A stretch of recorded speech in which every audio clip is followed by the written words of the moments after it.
Listen to the story carefully and answer the questions that follow.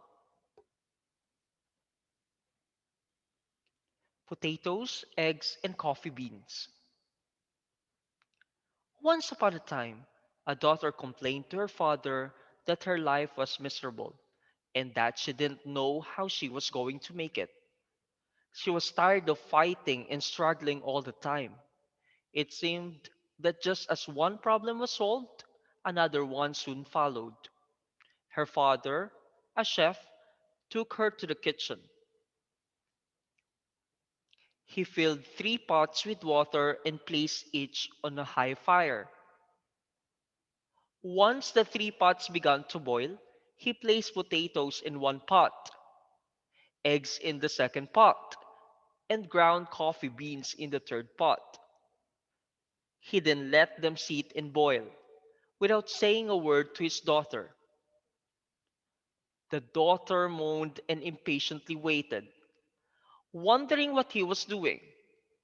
After 20 minutes, he turned off the burners. He took the potatoes out of the pot and placed them in a bowl. He pulled the eggs out and placed them in a bowl. He then ladled the coffee out and placed it in a cup. Turning to her, he asked, "Daughter, what do you see?"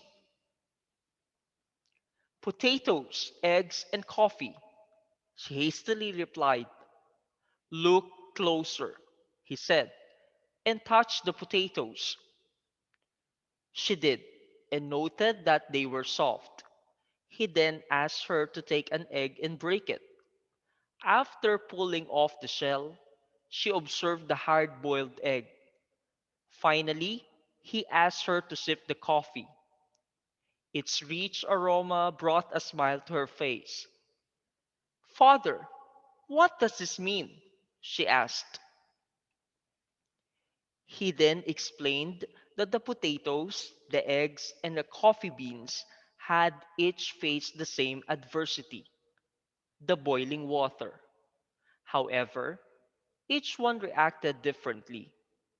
The potato went in strong, hard, and unrelenting, but in boiling water it became soft and weak. The egg was fragile, with a thin outer shell protecting its liquid interior until it was put in the boiling water. Then the inside of the egg became hard. However, the ground coffee beans were unique. After they were exposed to the boiling water, they changed the water and created something new. "Now, which are you?" he asked his daughter. "When adversity knocks on your door, how do you respond? Are you a potato, an egg, or a coffee bean?"